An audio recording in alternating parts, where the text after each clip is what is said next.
Hey all, I was asked some time ago to do a tea 101 for beginners, and I've been working on and off on writing this for a few months, and I finally got it done. I'm excited to share it with you, so I thought I'd do a quick video.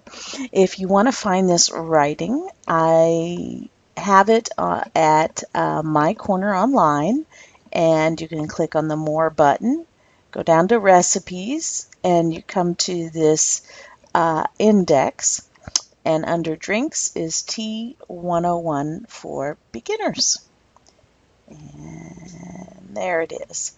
So I thought I would go through this for those that don't like to read and like to listen instead. The tea plant, all true teas, are from the same evergreen plant in the Camellia family. I read there are two different ways to say that word. Some people say it camellia, some people say it camellia. Camellia, like Leah, the name Leah at the end. Camellia. I'm still practicing saying that out loud. Teas not from this plant may be called tea, but they're not properly a tea. So I could also say it's a true teas come from only this plant. So the authentic teas are black, green, oolong, white, and pu'er. And the variety of the tea plant, so what variety of the plant itself, and the way that the leaves are processed determine which tea is created. So there are two main varieties of the tea plant. The most common is this camellia, am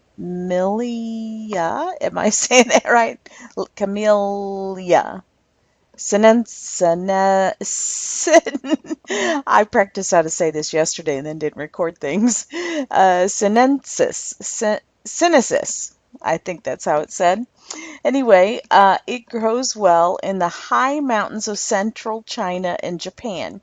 And you're going to see in a little bit why mountains are important. And it has a smaller leaf than the second variety, which is this Camellia samica, whatever. Awesome. I didn't practice that one, which grows well in tropical climates of northeast India and these two provinces of China. I can't pronounce things well. And this leaf has a broader dark green leaf. But I love wine. I love wine and I love tea. And I see a lot of similarities between the art of both of them. So just as our mind pictures grape vineyards on a hillside, our mind also recalls photos of tea fields on mountain hillsides. So you think about all those grape vineyards in California, and then you think of tea fields in China and Japan. And the reason that most of the tea plants come from there is because of the uh, mountains that are there. The quality of the tea, if you're getting into the connoisseur of tea, a quality tea is made by the soil, the altitude, so those mountains, climate, and when and how the leaf is removed and how it is processed. So, you have people just growing down in the flatlands. The tea isn't going to be as good in some random field where the soil isn't as well. So those things actually matter when making fine tea. Just like wine, there's a true art to making a perfect tea. Tea plants can be grown in the home in zones 7 to 9, because that was my first question when I realized it was just a plant. Oh, just a plant. So I want to grow one. Can I grow one? Can I make my own tea? Yeah, of course, I don't live in the mountains, but here where I live, the zone is 6B, which is a negative 5 to 0 degrees F. I have a link here to where you can find your own zone. So, my plant, if I would get a tea plant, and I may someday, would have to be grown indoors. The thing of it is, it takes 3 years before the leaves can be harvested. 3 years! I would like it, a lesson in patience. So here's a quick rundown of the authentic true teas. Black tea, most common. So the leaves are, see, we remember, if you go back up here, it says that how it's processed um, determines which tea is created, and it also determines the quality. So the black tea, withered leaves are rolled and allowed to oxidize. That is, be exposed to air. Just as an apple changes color after it's peeled, it's oxidized. So black tea, the leaves are withered and rolled and allowed to oxidize. This oxidization darkens the leaves and develops the flavor and color. At just the right time, the tea is dried, which stops the oxidation and locks in the characteristics of the tea. Black tea has about half the caffeine of coffee, which we're going to talk about later. So I don't really, I promise, remember how each one of these is processed differently. It's just fun to read and do a little snippet to understand how one tea leaf can be, the same tea leaf can be a different tea.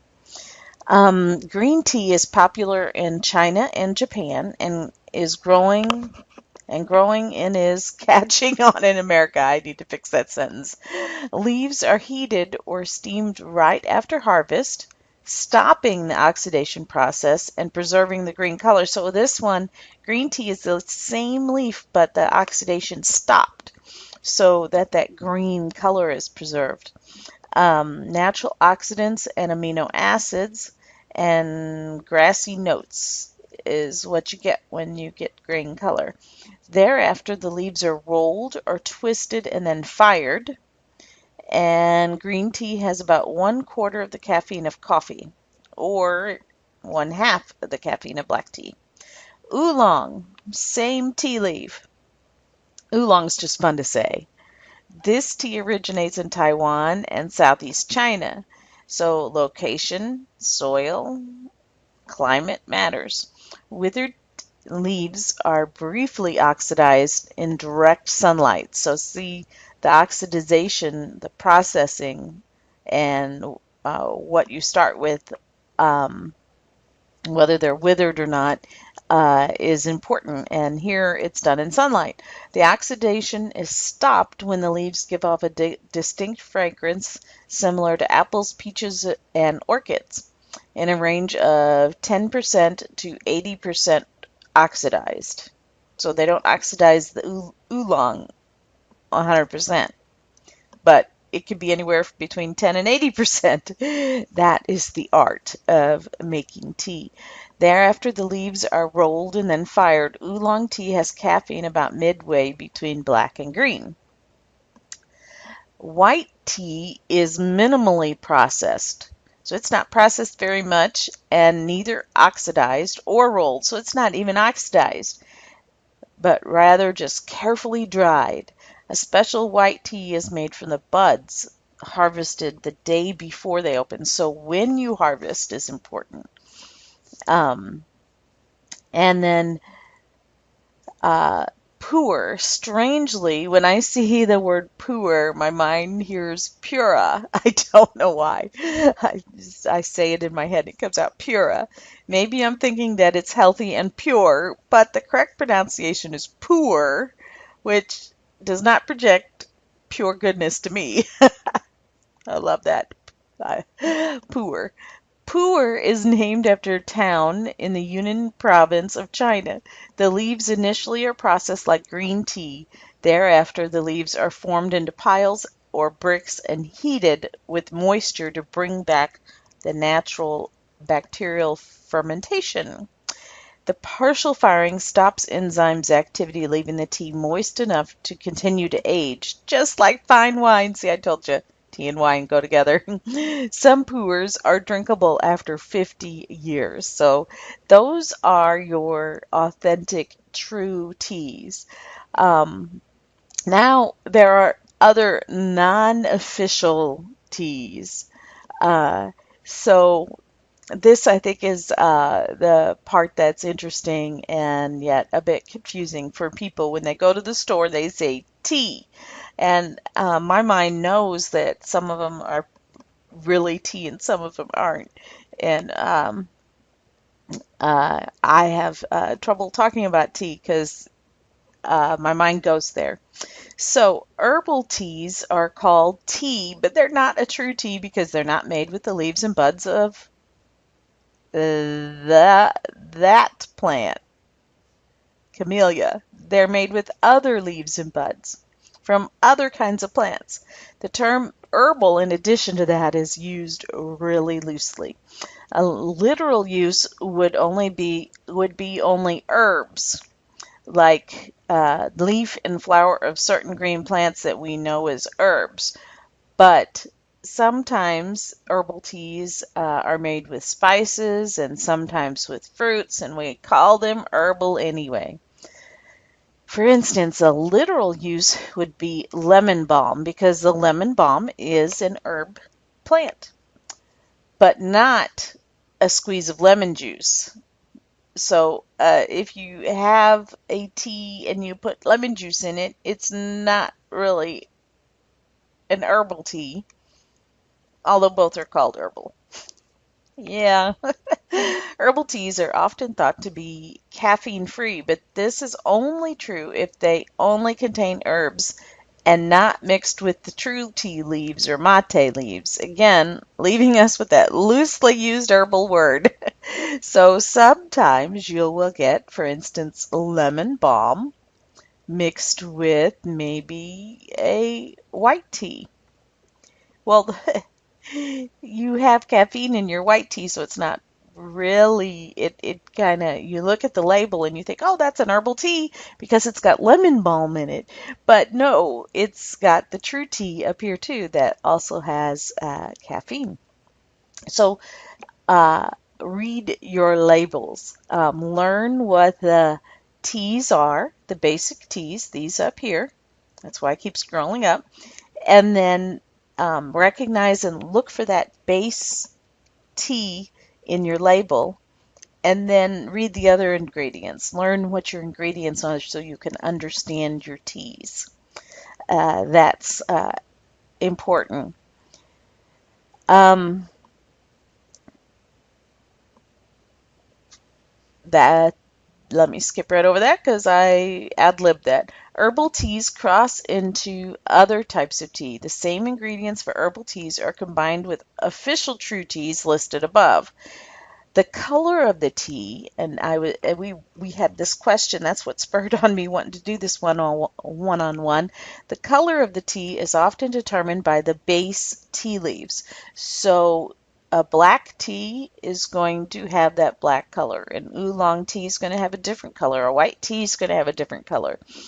Um, or the color of the tea can be one from one of the herbs combined. For instance, a black tea with lemon balm would be the color of black tea. So you think you're drinking lemon tea and it's going to be very light color. It's not because it's a black tea. Of course, black tea does not become herbal just because it has lemon in it. It would still be considered a black tea. So read those labels. Sometimes it can be a little bit overwhelming when you're just starting in with tea. Examples of herbal teas are mint, chamomile, dried daily like chamomile flowers, lemon balm, orange, which is from orange blossoms usually, cardamom, which is a spice, not an herb, cinnamon, which is a spice, ginger, which is a spice. See, these are all lumped together under this other word of herbal. Turmeric, vanilla, anise, cloves, dandelions, and you can keep reading on this list here, and on and on and on.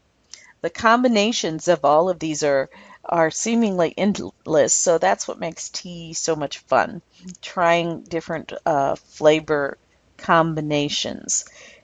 And a lot of them, these things have different health benefits as well. So again, read the ingredients. So we're going back, other non-official teas, herbal teas. Then we have matcha tea. I actually love matcha tea. It's fun.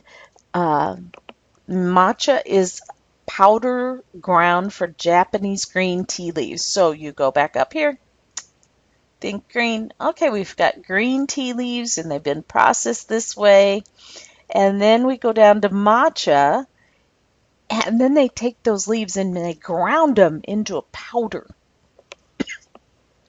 So when you first get matcha tea, it's a whole new experience because you're just putting this little bit of bright green powder in a cup. Um, And matcha is used for the Japanese tea ceremony. I linked it if you want to learn more. Although matcha can be served in any mug, traditionally a matcha bowl and a whisk is utilized. So that makes tea fun. So if you are getting into tea and you need something new for your birthday, ask for a matcha bowl and a whisk because drinking it in an official bowl is more fun. There's also special little spoons for measuring just the right amount of money. Right amount of money. Yes, it all costs money. All hobbies cost money. I think that's where my brain went. So, and just a right amount of powdered tea. And the water should be slightly less than boiling. And then you use the whisk to create a froth. Now, there are other ways to create the froth, so that's where you can really get into playing with tea again. So many different things to do with to play and learn and experience something new. 1 cup of matcha equals 10 cups of regular green tea. So it increases the natural benefits of the green tea antioxidants. And in addition, matcha powder is used for baking. So just look online, just Google it. I mean, you can use matcha powder in a lot of different recipes. I like the idea of the green cookies with matcha powder. Rooibos, that's just another one that's just fun to say. This is another type of tea, but it's not made with the official tea leaf of it's made with a different tea leaf. And I like thinking of the word boss. Rooibos, because it doesn't look like that here. When you say the word, you try to say it differently. So just think of boss. This tea's the boss. And Dutch, this word is a Dutch word that means red bush. So you guessed it, this tea is red. So the herb is native to South Africa and contains polyphenols and whatever that flavonoids. It's low in the bitter tannins. So if you don't like bitter tannins in your tea, this tea would be great for you.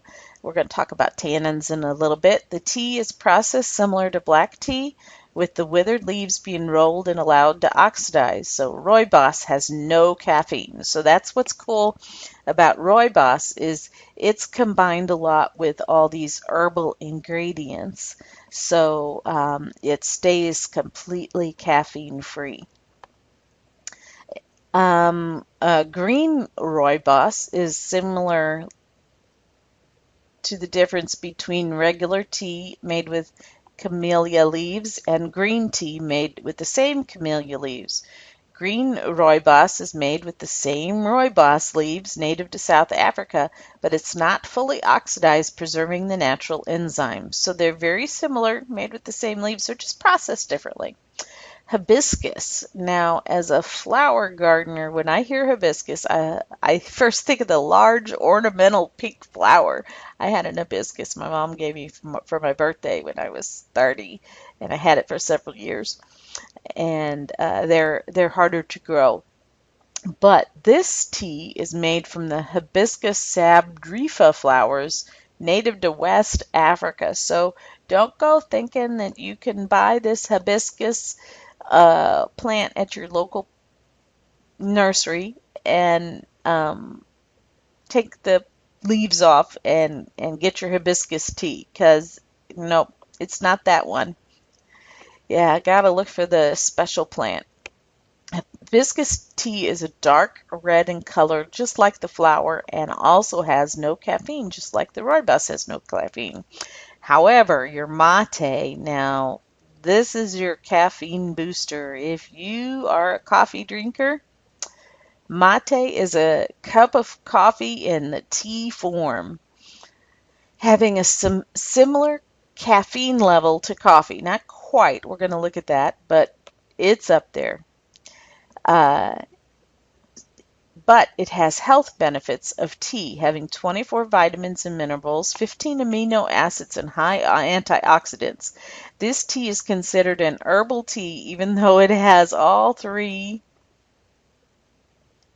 of the stimulants also found in coffee and chocolate, that being caffeine, theophylline, and I don't know all these words, theobromine. So see, this tea will make, if stimulants make you feel good, if they're your happy pill, uh, that's just a term. It's not really a pill. Happy pill. It's said around our house as a joke.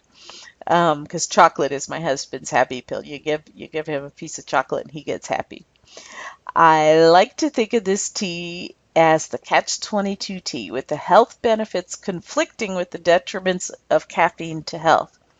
Mate is made with ground-up leaves of holly tree in the rainforest of South America and processed like green tea. This tea has a low tannin, giving it the ability to be strong without being bitter. Truly a strong coffee alternative. This tea is also known to increase calorie burn, diuresis, I can't say that word, and appetite suppression, making it a weight loss tea. Try this tea as a mate latte. Isn't that just so fun to say, mate latte? So latte means milk, so you add a little bit of steamed milk. In adverse news, smoking this tea can cause cancer. So avoid smoked versions. Uh, Dessert teas. First time I heard about that, I was like, what is a dessert tea? Just as port, oh, see, I love wine too. Just as the port wine is a dessert wine to be drank with desserts, there are teas that are considered dessert teas. So you drink them with dessert. Or you can just have them as an alternative to dessert. The most obvious dessert teas are chocolate teas. Now, marketers are getting really creative with the combinations and names, such as peppermint chocolate candy tea, or red velvet cake, or chocolate covered strawberries, and on and on and on. They, of course, want you to buy their tea. So dessert teas can be calorie free until, of course, that moment when you add that spoonful of sugar. So I would have to add the sugar. I mean, hey. Other flavors that might lend a tea to be labeled as a dessert tea are honey, caramel, vanilla, almond, all of these things used a lot in baking. And anything that makes you think of baking, such as blueberry muffins, lemon bars, carrot cake, peach cobbler, and sweet banana bread. I mean, you will see teas named all of these kind of things. And these are all dessert teas. So have fun playing with those. So here's a bit about caffeine in tea. Caffeine is determined by the leaf, but can be influenced by the way it's harvested or processed. A tea made from leaf buds are called tips, um, are called tippy tea. I just love that. And has more caffeine and is more expensive. So tea made from mature leaves has less caffeine, would be less expensive. All tea can be decaffeinated, but not completely, because it retains about 3% of the caffeine amount. So the tea is decaffeinated either by a chemical extraction of ethyl, whatever that is, aceter, and high pressure extraction with carbon dioxide. So one or the other of these methods is used to decaffeinate tea. So it's the same level, they just use methods to take out the tea, the caffeine. I've also heard that if you make a cup of tea and then you make a second cup, your second cup is going to be decaffeinated. I don't know if that's true, but it's going to have definitely less caffeine, a second cup of tea from the same leaves.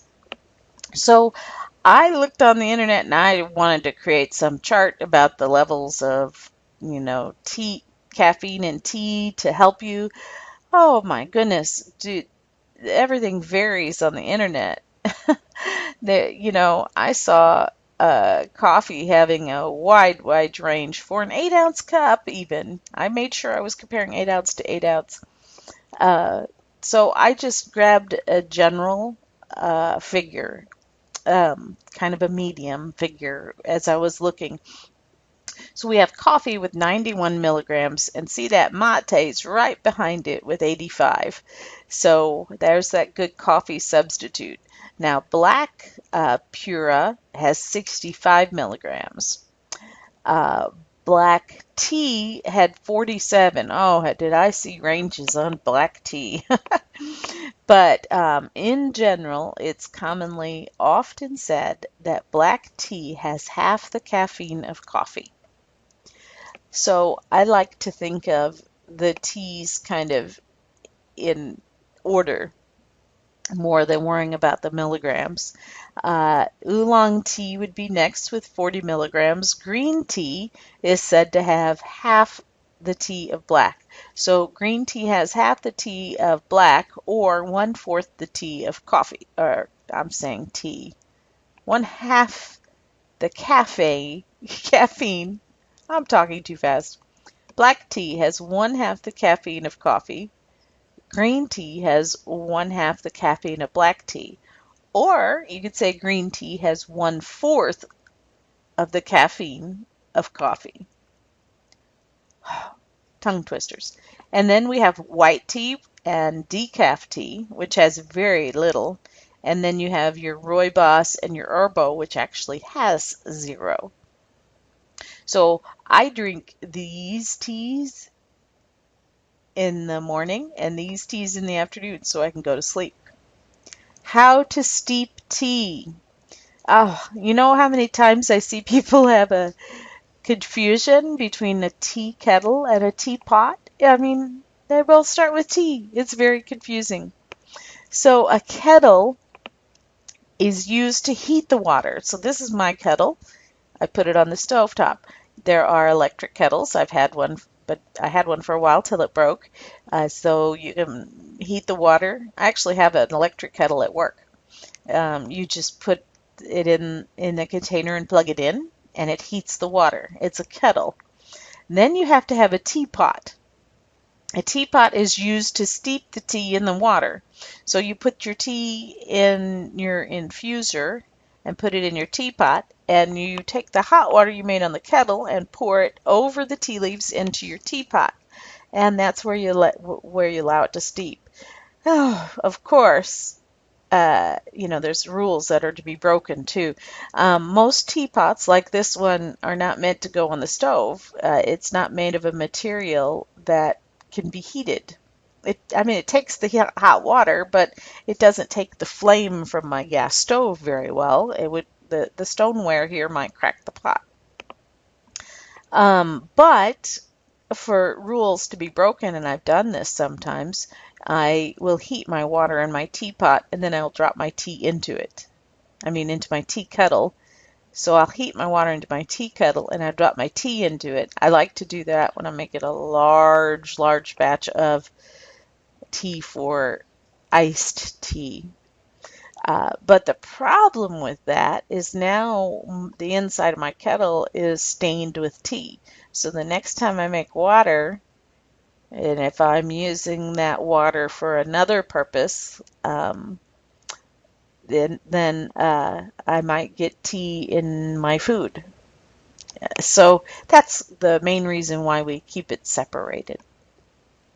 For the fine connoisseurs of tea, if you really want to get into it, use filtered water or spring water. Now I have, I have a filter on my refrigerator. Some people have filters on their faucets or filter systems in their house. But if you don't have any of that, you can buy a bottle of spring water rather than using tap water, as the tap water has flavors from the stuff in the water and the minerals, I think, that are in the water. Water that's been sitting too long also absorbs flavors from the air. So don't use water that's sat too long. The temperature of water varies per type of tea. In general, a rolling boil is used for most teas except green and white tea, which uses a slightly cooler water, like right before boiling. So I put my water in the kettle all the time, and I just bring it to boil. When it starts going, that noise it makes, I know it's ready to pour into my teapot. But I don't. Uh, I should pay attention to green or white teas. I don't drink much white tea, but I do drink green tea, and I should pay attention and stop it right before it boils. A general guide to the amount of tea is 1 teaspoon of loose leaf tea or 1 tea bag per 6 ounces. The size of traditional teacup. A standard mug is about 10 ounces. Place a loose leaf tea in a tea ball or any other type of infuser. I meant to put a picture of a tea ball out here. I have a tea ball that I put my loose leaf tea in, and I drop my tea ball in my teapot. But I've had other teapots that have built-in infusers in them. Basically, an infuser is something with holes in it that allow the water to go in and out, but it has the ability to quickly separate the tea leaves from the water when your brewing time is up. So that's what an infuser is. So a tea ball is easy. You can just pull it right out. Some types of infusers have a way where you have something you push down, and it puts the tea leaves, separates it from the water that way, similar to like a French press. Steeping time is important because if it is steeped too long, the tea becomes bitter tasting. For a stronger cup, rather than steeping longer, use more tea. So if you like stronger tea, use more leaves. Don't leave it in longer, because if you leave it in too long, you get the bitter tea. So steeping time depends on the type of tea and personal taste, so just have fun playing. Be sure to remove the tea ball or infuser at just the right time. For tea leaves added directly to a teapot, use a strainer to separate the leaves from the water. That's why I don't do it that way. I don't like to strain my tea leaves. That's too much work. Try saving the leaves and using them again to save on costs. Tea leaves lose caffeine level after their first steep, but a weaker second cup may be just right as the day goes on. Oolong leaves can be steeped multiple times. And then there's some charts on how long. And you can buy bookmarks and other things. The tea companies send you charts that you can keep handy. Tea that is steeped in hot water too long releases tannins. Okay, this is where I wanted to talk about tannins. The tannins is what gives it a bitter flavor. So individual taste buds vary on how much tannin taste is desired. Some people don't like the tannin taste at all. And so you may prefer teas that just don't have that much tannin in them. Or if you like that tannin flavor, go ahead and steep it a little longer than than is called for on the charts.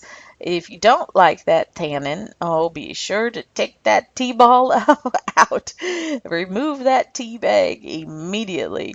That's why there are teacup saucers, so you can remove that stuff quickly and have somewhere to put them.